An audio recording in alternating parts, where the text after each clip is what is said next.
Yeah, the money that they spent. Take another look and take some time for hemp. Don't cut trees for paper, 'cause it hurts the environment. Stop deforestation, yeah, it's time for hemp. An acre of hemp makes 20 barrels of oil. No need for pesticides to poison all our soil. People got no food, they got no clothes, they got no rent. Well, it's time for hemp. Yeah. Thank you for taking time for Hemp. I'm your host, Casper Leach. You are listening to the live broadcast of Time for Hemp all around the world on AmericanFreedomRadio.com and on AM/FM stations all across America. I want to give a big shout-out to all of my friends, to KDK Distributor up in Canada, and thank them for giving us a grant, for keeping us loud, proud, and strong. Today on the program, we have a friend of mine who's on about once every 6 months. He is so busy writing so much. He writes for Cannabis Culture magazine. He writes his own books, and he's very busy in the marijuana movement up in Canada. And it's always an honor to be on the same program as Chris Bennett. Chris, thank you for taking time for Hemp. Hey, thanks so much for having me, and it's a beautiful day here in Vancouver. You know, it's great to be doing this international show. And it really is International Day. We have a guest on from the United Kingdom. He's a minister, and his name is Danny Nemu. Is that right, Nemu? Nemu. Nemu?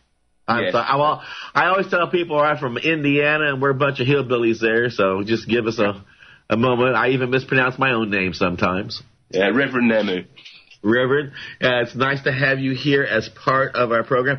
Now, before I pass the questions on to Chris, what is the religion that you represent?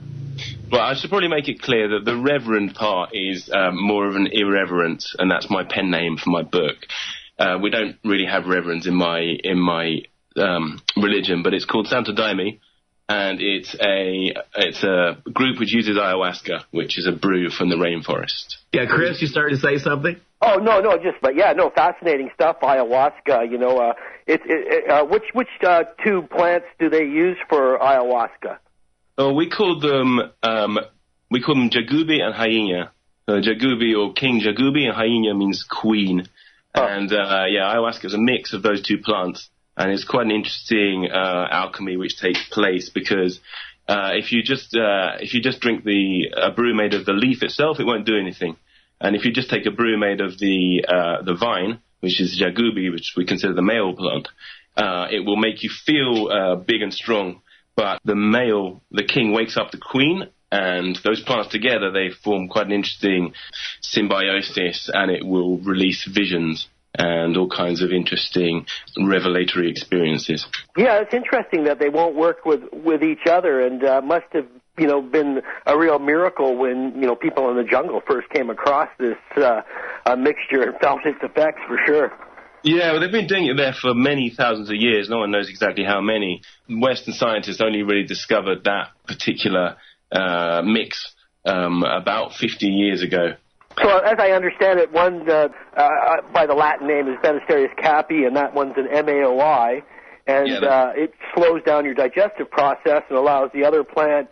Various plants are used by different groups: Psychotria viridis, Mimosa hostilis, and Chacruna, which I don't know the Latin name for, and they contain DMT, a powerful chemical, if I'm correct, affects the pineal gland. Yeah, that's right. DMT is broken down by the body unless you have an MAOI, and that's a MAO inhibitor. So what it actually does is it inhibits an enzyme which breaks down that DMT, so it can get into your brain and do all kinds of interesting things. Fascinating. And how did you become involved with the Santo Daime? My ex-wife in Japan mentioned it. And I went along with her, and I used to live there. I lived there for 6 years, and for five years there, I used to drink daime. And then after that, I was interested in getting right to the roots of it. So I went and lived in the Amazon in a small community of daimistas. My ex-wife as well is involved with the Santa Daime, Renee Bourget, who is a well-known cannabis activist for quite a while. And she's moved into that world as well, and has been going down to Brazil and getting more and more involved all the time. Yeah, it's pretty interesting. There's all kinds of different things going on in Brazil with ayahuasca. There's a lot of different groups that use ayahuasca, though, eh? Yeah, although there's kind of three main ones. There's Santa Daime, which is the one I'm part of. There's one called Barquinha, and there's one called the UDV, the União de Vegetal. And there's also groups which are kind of mixing different Brazilian traditions as well. And then indigenous groups like the Shipibo. Oh yeah, right. I mean, the Indians have been using ayahuasca for a long time. They use it in a slightly different way to the way we use it, though. Yeah, and the Brazilian religions, they're kind of a mix of these native traditions and Catholicism, if I'm correct. Yeah, that's right. What happened was when the rubber tapper communities started looking for rubber in the Amazon, they came across the indigenous people, and they brought with them a kind of a version of Catholicism. And the Indians, they have this idea of the mother and father plant producing a magical son. And the Catholic mysteries, that kind of fitted very, very easily with the Catholic mysteries there. So what we've ended up with is a syncretic mix of those two. We call Amazonian spirits, for example, and we also call some of the Catholic pantheon, the Catholic figures.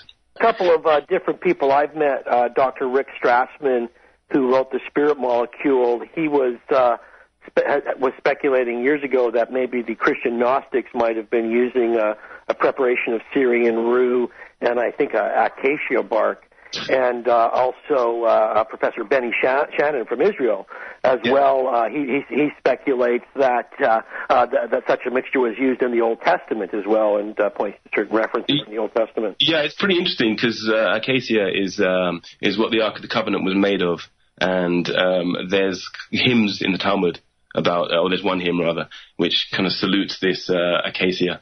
And acacia, the Hebrew word for acacia means nonsense.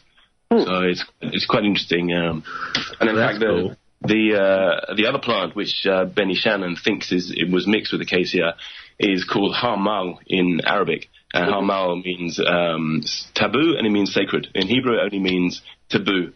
But both of those plants were used in ceremonies, in exorcisms for quite a long time. So yeah, there's a fair amount of interesting evidence there. Yeah, Harmala, I think, in larger doses, like, say, 20 grams is quite hallucinogenic by itself, but in smaller doses it can be used as an MAOI to enhance a variety of different psychoactives. Yeah, that sounds about right, yeah.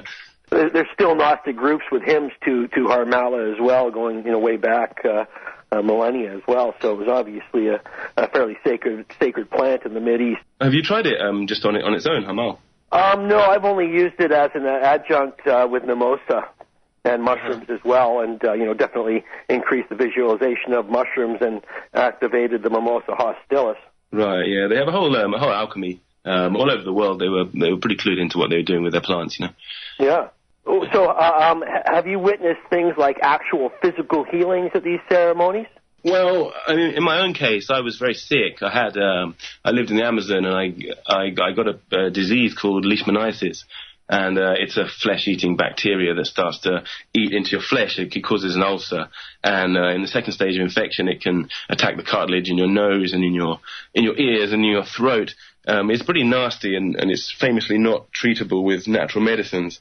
And whilst I was living there, I was writing a book on, among other things, the pharmaceuticals industry and the history of medicine and the history of magic. And all the doctors, when I got this disease, and the homeopaths, and just pretty much everyone told me that I really had to go and take injections of heavy metal, antimonium tartrate.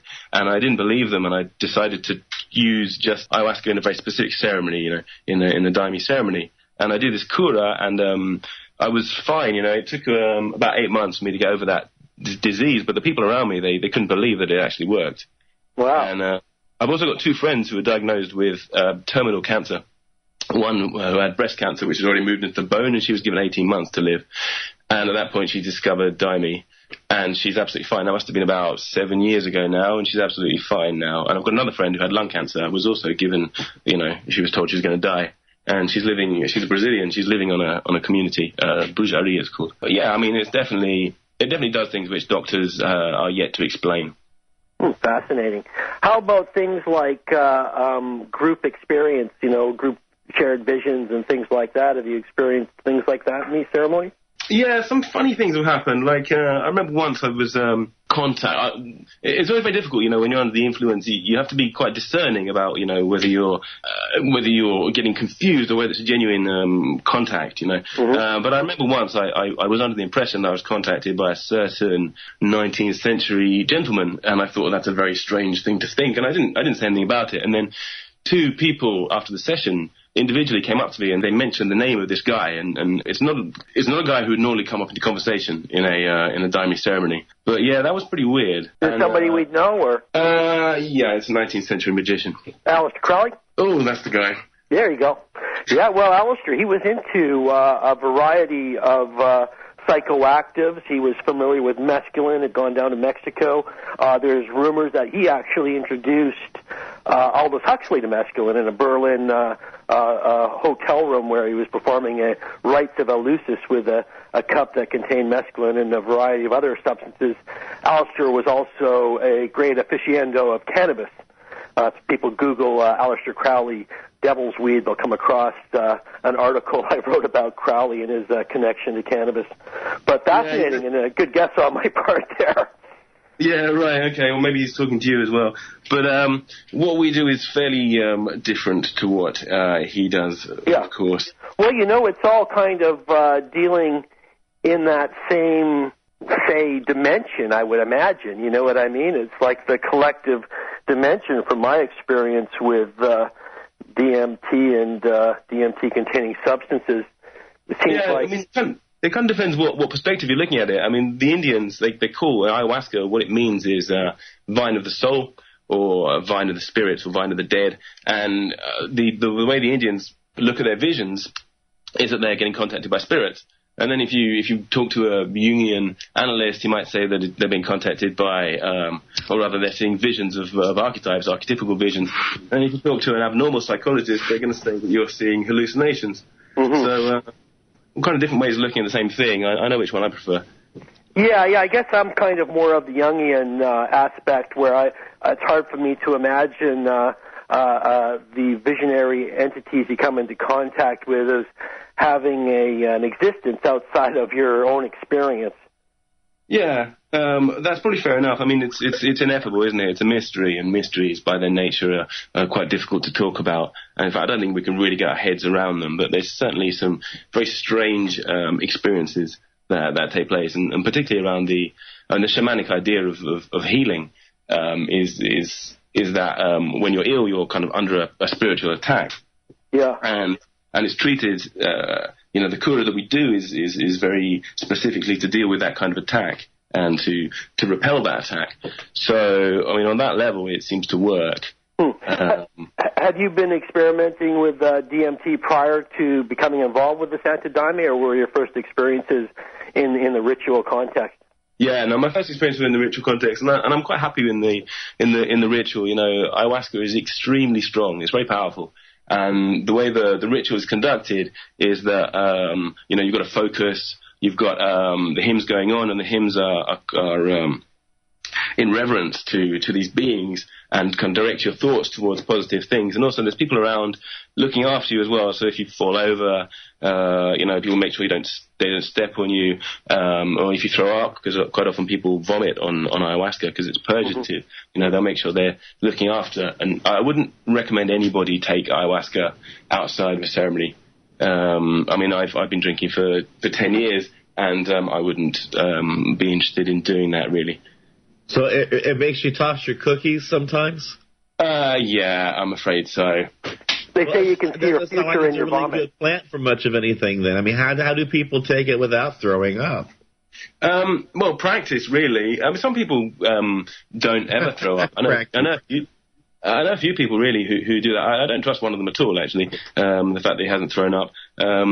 But they've got a very different idea in the jungle about what's happening when you're throwing up, To purge the bad emotions and bad energies, it can be actually part of the whole healing process the throwing up. You know, shamans will often take on bad emotions and then vomit them out. You know. And so there's that whole element, and then they say that you can see your future in your puke. You can definitely see your past in your puke, you know. Yeah. You know, what you've done wrong to get there. It's the first couple of years I spent pretty ill, but I mean that's not the entire ceremony. It's not a vomit fest, you know. It might have some difficult passages, we call them, difficult moments of purge, but you know, the whole ceremony at the end, it's definitely kind of brought together in a very positive light. Same with the peyote ceremonies as well. It can all be part of that as well. You know, they'll dig a pit at the beginning of the ceremony for people to relieve themselves of the nausea, and you know, it's all part of the experience. And then afterwards, you feel kind of cleansed, and you're able to go back into it refreshed. Yeah, and in fact, they don't call it getting sick; they call it getting well when they throw up in the peyote ceremony. Well, thank you for sharing that. That'll be something I'll think about as I puff on my pipe on this commercial break. Whoa, boy. Well, we do have to pay our bills here, and when we come back from commercial break, we're going to jam out to a song about how fantastic marijuana is, and then we're going to return and talk more about upchucking and spiritual religion with marijuana and other plants here on Time for Hemp.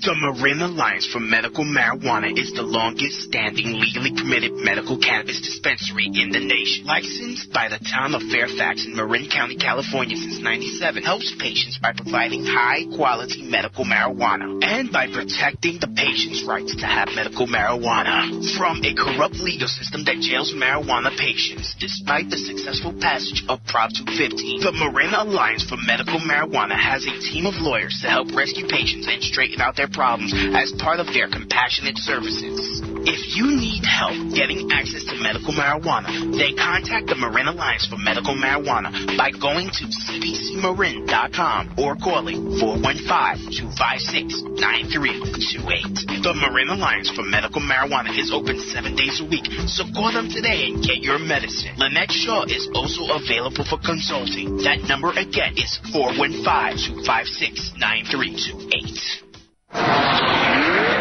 Online, all the time, your gateway to the world. AFR! American Freedom Radio. Give it to them. Freedom Files. Weekdays, Monday through Friday from 3 to 5 p.m. Central. On American Freedom Radio. This one a boom shop. Come boom up the nation. Neo and the boss in a combination. Hey. Put on your dancing shoesy. Bring palette and so Susie. Come out the damn jacuzzi. Turn off the Ghana movie. We gonna groovy. We gonna party hardy. That the most in groovy.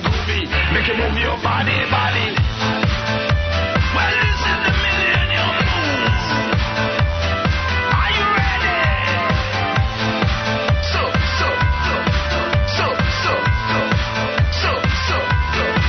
Again. Jump down, yes, give me the vibe back. This is the way we flip the track back, yo. Jump down, yes, give me the vibe back. This is the way we flip the track back, yo. To London, call it SE9. Now when you get with the bassline, wiggle and whine, you gotta come in time. With the timing, finding with a big bit of me now. I'll get your boys back, great, come on, get in the mic, get your boys back, great, come on, get in the mic, get your boys back, great, come on, get in the mic on, baby, cause it's in the break of dawn. Now you know the track's like me, straight from a London boy, you see. Now you know the track's like me, straight from a London boy, you see. Put on your dancing shoesy. Bring palette and so Susie. Come out the damn jacuzzi. Turn off the Ghana movie. We gonna groovy. We gonna party hardy. That the most in groovy. Make you move your body.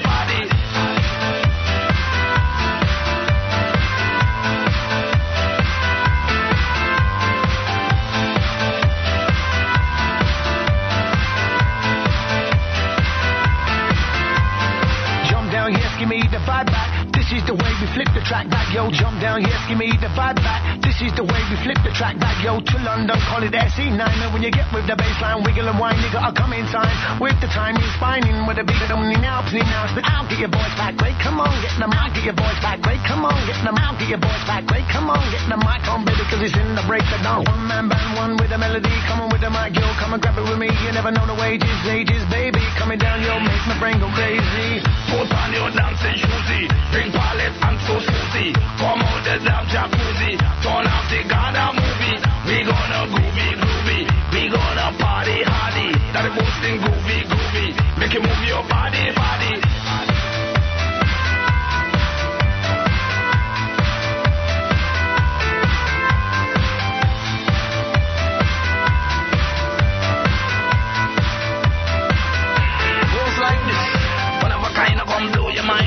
Kind of lyrics in new design. Me 5'6", me girl 4'9". She wear the Jill with the Calvin Klein. Come in the dance for 9:15 and go by the bar and drink some wine. And 5 o'clock, got a bedtime and reach me home and me feel so fine. And put on your dancing shoesy, bring palette and so Susie. Come out the damn jacuzzi, turn off the Ghana movie. We gonna groovy, we gonna party hardy. That is boosting groovy, make you move your body. Put on your dancing shoesy.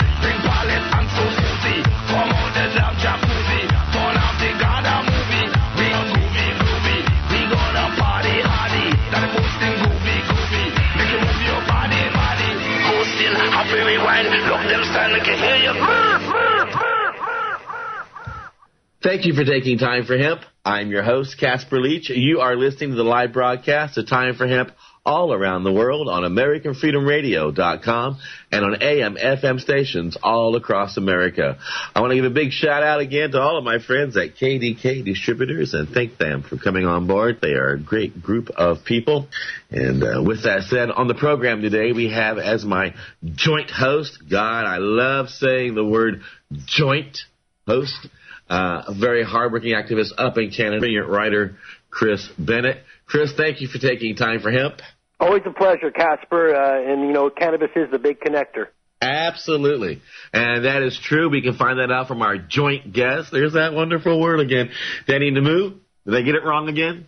You did, yeah. It's Nemu. Now, is that from the old Babylonian religion there, Nemu, or is that your actual birth name?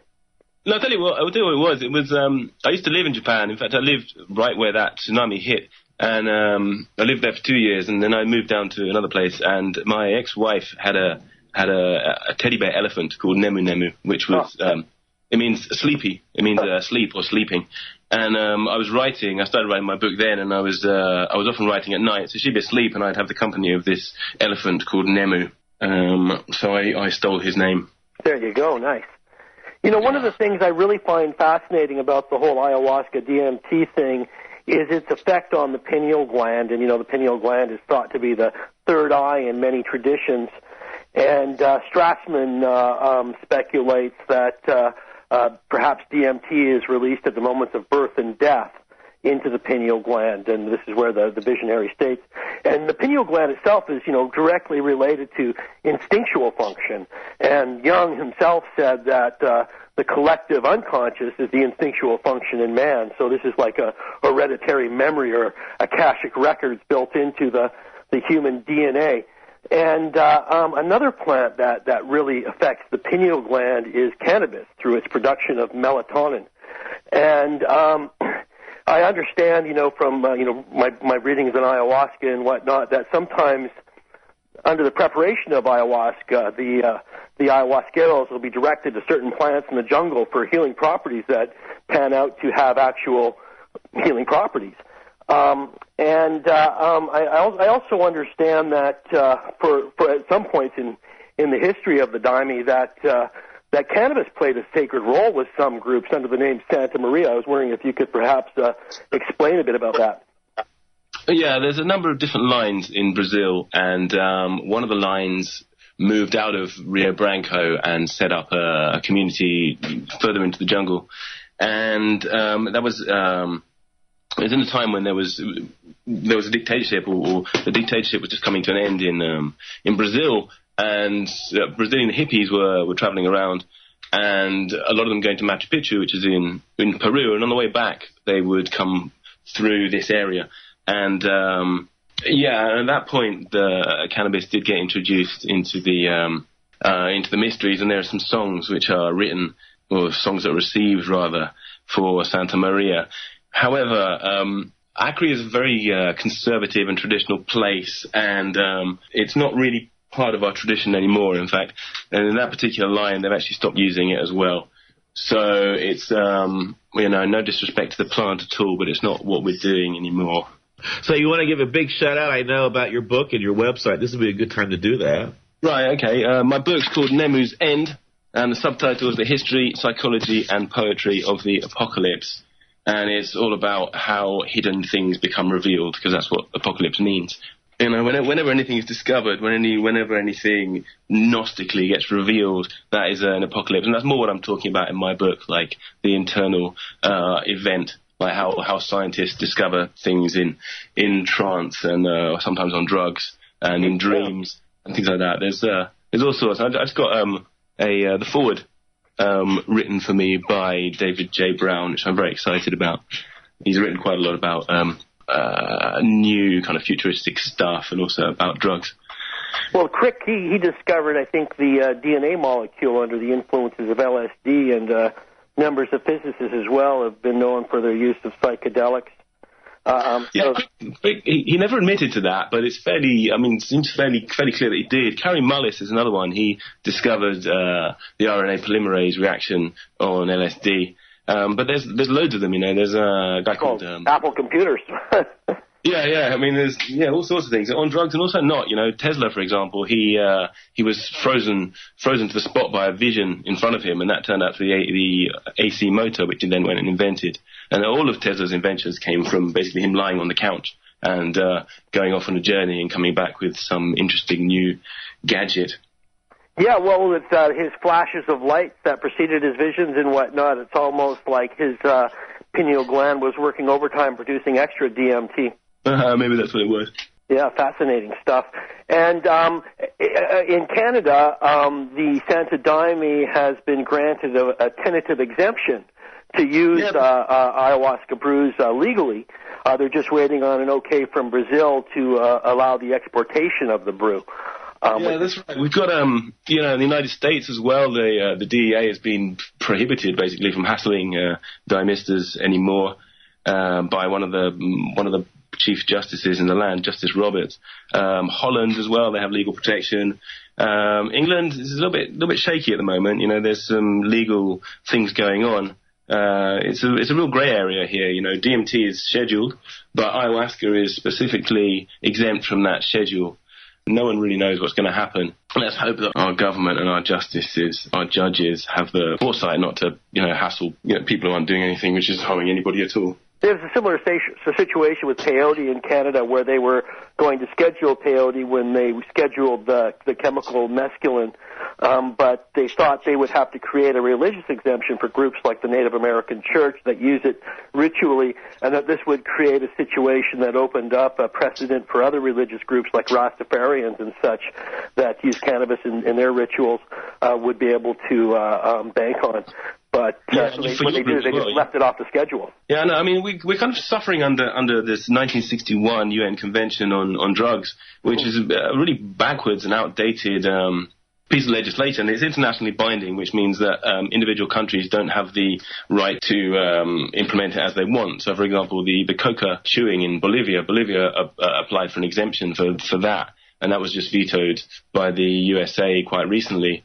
Yeah, well, I don't agree with drug prohibition, but I guess I just don't want to be an activist for crack cocaine or methamphetamine or heroin, but plants I can get behind, coca and the poppy and ayahuasca and peyote and psilocybin mushrooms and all these sacred plants. And I think I prefer a distinction. I think the plants of the earth are the natural indigenous right of every human on the planet, and it's our shared heritage.